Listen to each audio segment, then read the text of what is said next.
Bismillahirrahmanirrahim. Dans cette vidéo, nous allons entamer la deuxième partie des thalophytes qui sont les mycophytes ou champignons. Alors, la science qui étudie les champignons, c'est la mycologie. Vous avez donc ici le terme logie, c'est étude, et myco, c'est champignons. Donc, au début de ces cours, nous avons vu que les champignons, ils appartiennent au règne du champignon, ils n'appartiennent pas au règne végétal. Parce que nous avons vu, ce sont des êtres hétérotrophes, ils sont incapables de synthétiser leur propre matière organique, malgré que leurs cellules contiennent une paroi squelettique comme les végétaux. Donc, les champignons appartiennent au règne du champignon, c'est un règne différent du règne végétal. Alors, les champignons, ce sont des êtres eucaryotes. Donc, ils ont un vrai noyau délimité par une double membrane. Ce sont des thalophytes, ils forment des thalles. Ils forment donc un appareil végétatif qui ne contient ni racines, ni tiges, ni feuilles, et les simples. Ce sont des êtres hétérotrophes, donc ils utilisent la matière organique carbonée fabriquée par les autres êtres vivants. Alors, leur paroi squelettique, c'est une paroi qui contient des polysaccharides, des glucanes. En plus, un autre glucide qui n'existe pas chez les végétaux, qui est la chitine. Donc, on trouve certaines classes dont la paroi est riche en chitine. Ce glucide existe dans la paroi de certains animaux, comme les crustacés, comme les arthropodes. Mais la chitine n'existe pas dans la paroi des cellules végétales. Alors, les champignons se reproduisent par des spores formés dans des sporocystes. Donc, on va trouver des spores asexués ou des spores sexués. Et également, ils se reproduisent par des gamètes formés dans des gamétocystes.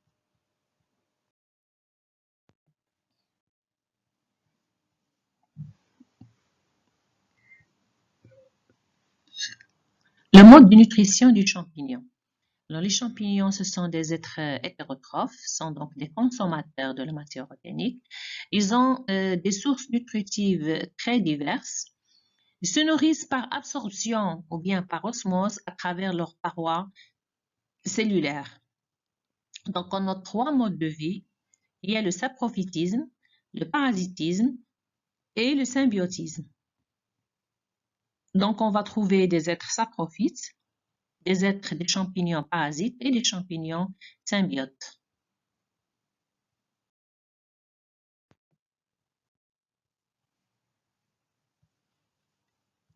Alors, les champignons saprophytes, ce sont les champignons qui s'attaquent à la matière organique morte.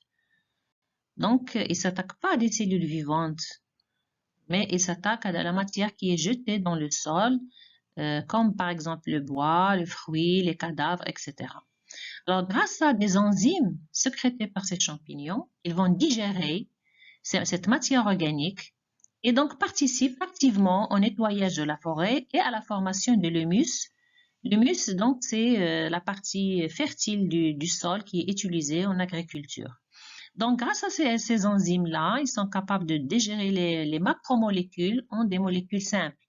Par exemple, si vous avez des glucanes, ils vont sécréter des glucanases. La cellulose, ils vont sécréter des cellulases pour la digérer.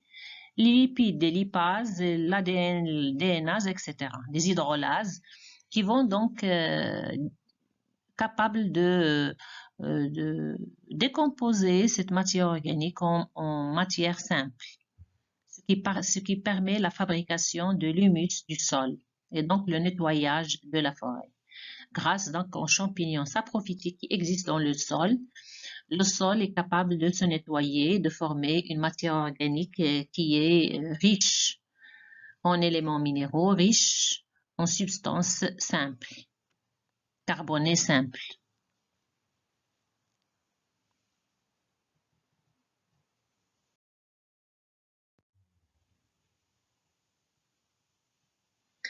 Alors, les champignons parasites. Les champignons parasites sont des champignons qui absorbent les nutriments des cellules vivantes hôtes.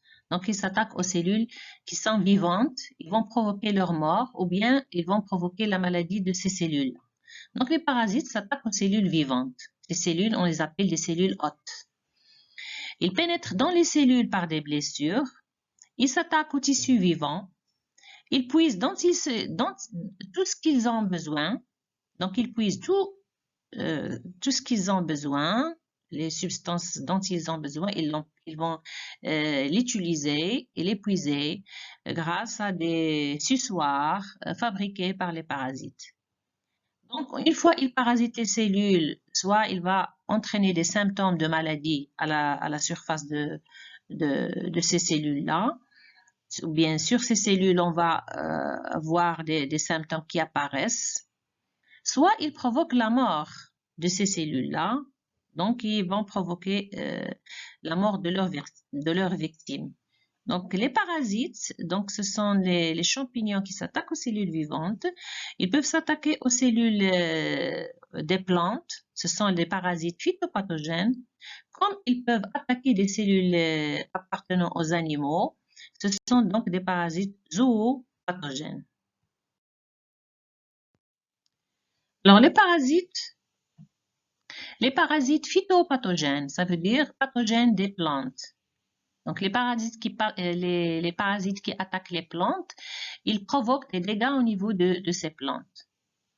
Alors, tous les organes de la plante sont susceptibles d'être attaqués par ces parasites. Ça veut dire donc que vous avez les racines, les tiges, les feuilles, les fruits, les fleurs. Donc, tous les organes de la plante peuvent être attaqués. Exemple ici. Exemple, j'ai donné ici 4 exemples. Le premier exemple, c'est le bayoud au niveau des palmiers dattiers. Le bayoud, donc, c'est une maladie de flétrissement des palmiers dattiers due à un champignon qu'on appelle Fusarium oxysporum. Vous voyez donc ici la plante, les palmes sont touchées par ce champignon qui pénètre, qui attaque au niveau des racines. Donc, il attaque le champignon dans le sol, il attaque les racines. Il entre à l'intérieur jusqu'au vaisseau conducteur de la plante, jusqu'au vaisseau qui conduit les sels minéraux et l'eau. Il se multiplie le champignon à l'intérieur de ces vaisseaux. Il va donc obturer ces vaisseaux. Il va limiter le flux d'eau des parties souterraines vers les parties aériennes. Et comme résultat, vous avez le flétrissement de ces palmes. Comme vous voyez ici, des palmes qui sont flétries. Parce que donc ici, ils sont flétris par la présence du champignon au niveau des racines et au niveau des tissus conducteurs. Donc, on a un manque d'eau qui arrive vers les parties supérieures et d'où le flétrissement. Alors, deuxième exemple, vous avez ici le rhizopus sur la tomate. Donc, vous avez ici une tomate qui est pourrie. Et là, ce qui est blanc, c'est le champignon, c'est le mycélium du champignon rhizopus qui a attaqué cette plante. Il a provoqué la destruction du tissu. Et donc, le champignon s'est développé à la surface. Ici en bas, on a des pommes qui sont attaquées, qui sont parasitées par un champignon, ce qui provoque la pourriture. Donc ici, il s'est développé sur des pommes qui sont pourries à la surface. Ça veut dire ici que le champignon, il a parasité, il a épuisé les substances nutritives des pommes et il s'est développé à la surface. On voit ici du mycélium gris. Et là, tout à ma droite, vous avez une cellule de feuille. Là, vous avez la paroi, la membrane plasmique, le vacuole, donc la feuille. À la surface, donc c'est une coupe transversale ici. À la surface, on voit ce qui est marron ici, c'est le champignon. Donc la spore qui a germé et qui a donné un filament. Et à l'intérieur, il a pénétré et il a développé un suçoir qu'on appelle l'ostrium à l'intérieur de la cellule. Le suçoir, donc c'est un organe qui permet d'attirer et d'absorber les éléments nutritifs de la cellule. Donc ici, vous avez une cellule de feuille qui est parasitée par un champignon. Donc vous voyez donc que les parasites des champignons, les parasites champignons, ils attaquent les plantes, ils attaquent toutes les parties, des racines, des feuilles, des fruits, etc. Donc, il provoque soit la destruction, soit la maladie.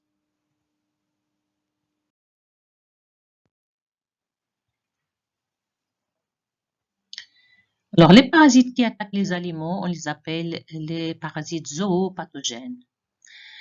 Ils attaquent l'homme, ils attaquent les animaux. Environ, on compte 90 genres de champignons zoopathogènes.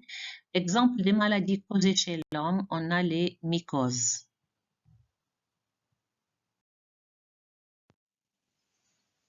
Les parasites zoopathogènes, ils peuvent attaquer la peau et causer des mycoses. Par exemple, ici, deux exemples, vous avez la mycose des ongles et la ténie. Mycose des ongles, c'est une onychomycose, due à un champignon Tinea ingium. Comme vous voyez donc ici, représentez trois photos qui représentent trois stades d'attaque des ongles. Le stade initial de la mycose de l'ongle, vous voyez ici, il y a un seul ongle, le plus grand qui est touché. Vous avez une partie blanche qui apparaît. Ça représente ici que l'ongle, c'est le début de l'attaque de l'ongle. Le stade moyen de la mycose de l'ongle, où vous avez le champignon, il a colonisé tout l'ongle et la couleur n'est plus blanche, mais il devient brun, on a une coloration brune. Et après le stade le plus grave de la mycose, quand vous avez la contamination, donc vous avez les trois ici touchés, les trois angles touchés, parce que c'est un champignon, il est contagieux, il se propage d'un angle à l'autre, donc sous les conditions favorables qui est donc la chaleur, l'humidité. Vous voyez donc ici, il a colonisé tout l'angle, ce parasite-là, Tinea. Un deuxième exemple, vous avez l'attaque de la cuir du chevelu et la maladie, c'est la ténie. Le champignon, soit un trichophyton ou bien microsporum. Donc, c'est une mycose provoquée par le champignon microscopique. Il attaque le cuir chevelu, il attaque la kératine de la cuir chevelu. Donc, on a ici comme des plaques arrondies qui se propagent du centre vers la périphérie. Et donc, c'est une maladie qui est due à un champignon et il fait partie des dermatophytoses.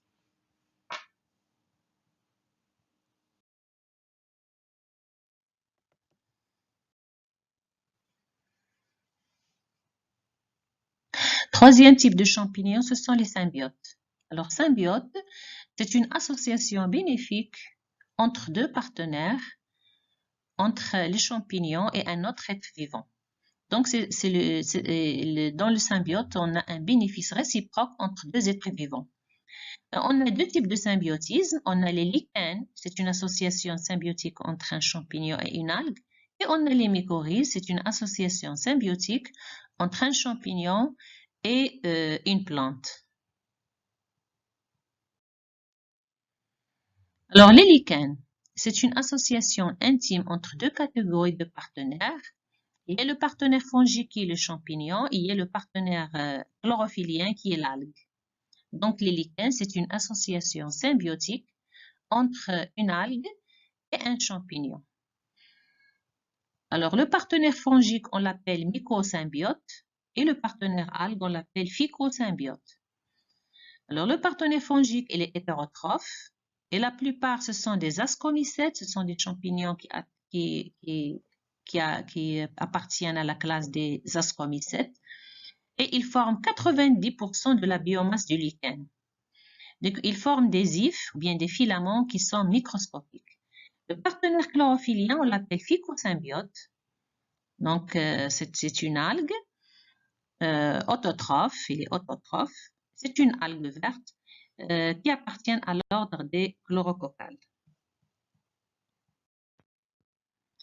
Donc, nous avons dit que les symbiotes, lichen, c'est une association bénéfique entre l'algue et le champignon. Alors, l'algue, qu'est-ce qu'il donne? Qu'est-ce qu'il fournit aux champignons? Il fournit les produits de la photosynthèse, puisqu'ils sont autotrophes, capables de photosynthèse. La matière organique fabriquée par l'algue, il va être fournie aux champignons. Alors, le champignon, qu'est-ce qu'il fournit à l'algue?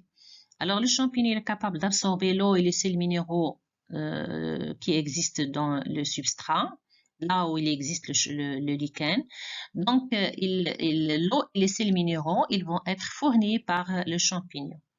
Et puisque on a la plupart de la masse du lichen, il est formé par le champignon, c'est lui qui va qui va protéger les algues contre les ultraviolets, contre les rayons ultraviolets et contre la dessiccation s'il y a une déshydratation. C'est lui qui va la protéger.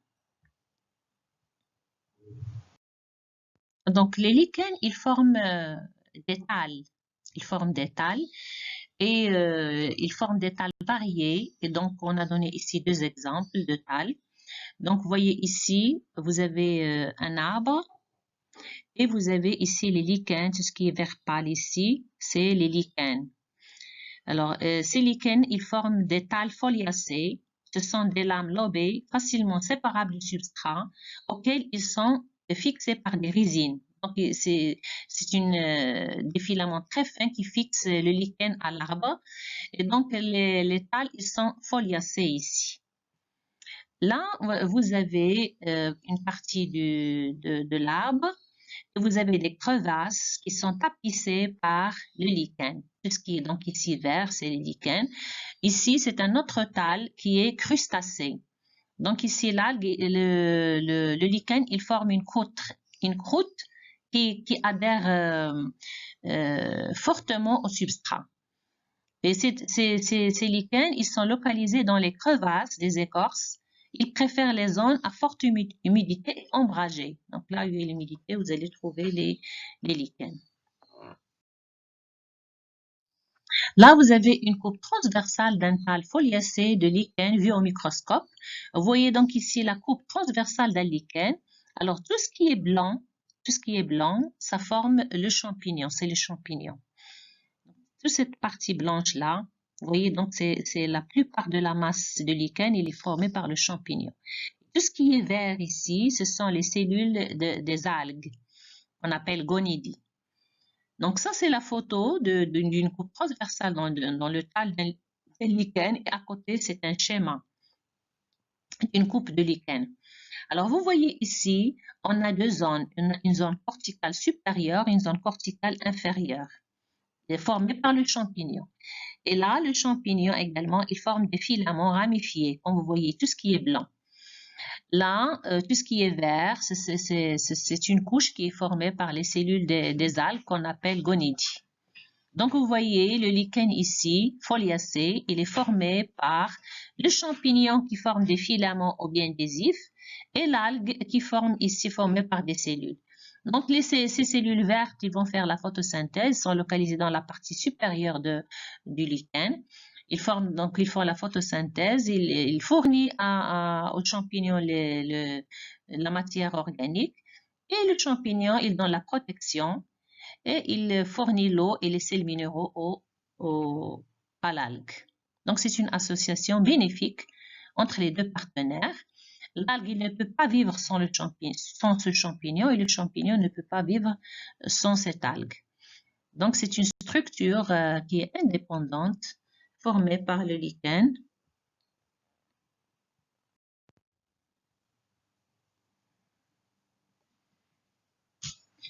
Alors, deuxième type de symbiote, ce sont les mycorhizes.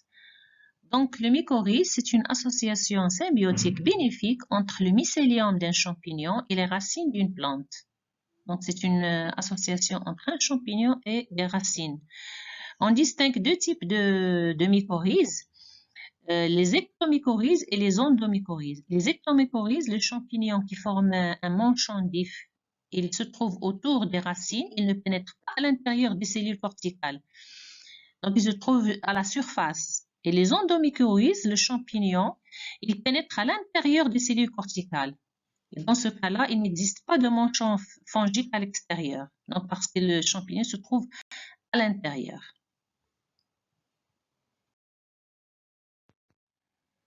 Alors, cette association symbiotique, il est très bénéfique pour la plupart des végétaux supérieurs. Il est très bénéfique pour les plantes supérieures. Les filaments du champignon qui forment en quelque sorte une extension du système racinaire des plantes. Et donc, les racines, ils puisent plus d'eau. Les racines qui sont mycorhizées, ils absorbent plus d'eau et des éléments nutritifs dans le sol. Donc, il y a une meilleure productivité, une meilleure résistance au stress durant la croissance de la plante. Ainsi, par exemple, des pins qui sont mycorhizés au niveau de leurs racines sont de plus grande taille que les pins qui sont non mycorhizés.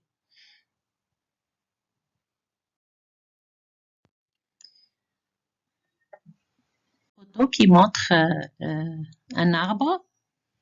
Ici, vous avez un arbre avec des racines. Et là, à côté, donc dans le sol, vous avez ici à côté le champignon qui est donc ici marqué en rouge. Et ici le carpophore, une fructification du champignon. Donc le champignon, il forme du mycélium. Le mycélium, il va s'étendre dans le sol, il va croître jusqu'aux racines. Donc là, vous avez ce qui est noir, c'est la racine, et ce qui est rouge, c'est le filament du mycélium. Là, vous avez les mycorhizes. Cette association se trouve ici. Alors, donc, les filaments du champignon constituent une extension des racines, c'est-à-dire que l'arbre, à travers ses racines, il va explorer toute cette surface, il va absorber l'eau et les minéraux de cette surface. Et le champignon, là, il va absorber l'eau et les minéraux qui existent dans cette surface. Et puisqu'il y a une continuité ici à travers les mycorhizes, donc toute la surface ici, elle va être explorée par l'arbre et le champignon. Et donc, il y a une association symbiotique.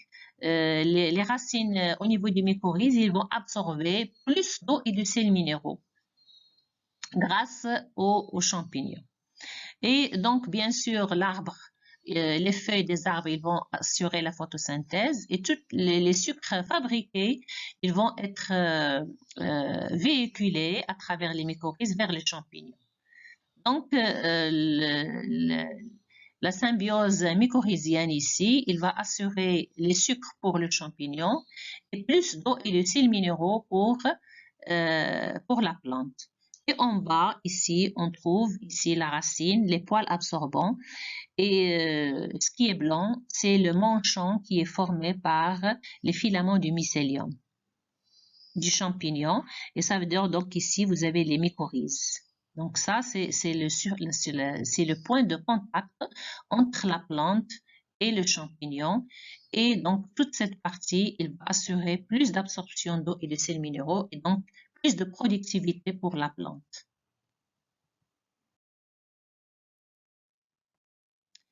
Et là, vous avez une coupe transversale au niveau d'une racine où on trouve les différentes parties de la racine, le cylindre central qui constitue les tissus conducteurs et l'écorce qui constitue toutes les différents tissus à part les tissus conducteurs. Alors, tout ce qui est noir ici, c'est la racine. Et tout ce qui part de la racine, ce sont les poils absorbants. Et tout ce qui est rouge, ça constitue les filaments du champignon. Alors, on distingue ici l'ectomycorhize et l'endomycorhize. L'ectomycorhize, comme vous voyez ici, vous avez le champignon représenté par deux classes, la classe des ascomycètes et la classe des basidiomycètes. Donc ici, on a le manteau, bien le manchon fongique formé soit par le basidiomycète, soit par l'ascomycète.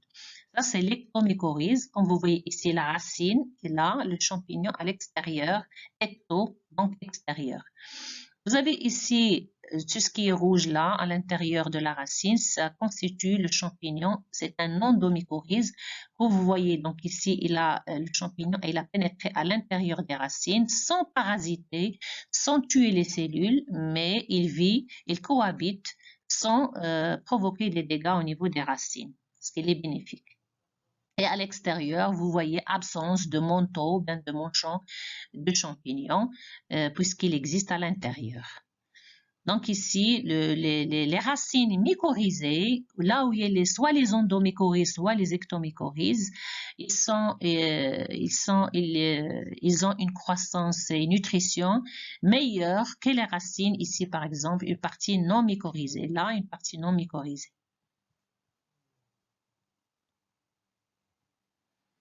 Donc après, dans la vidéo qui va suivre, on va continuer notre cours sur les champignons et on va voir d'autres parties.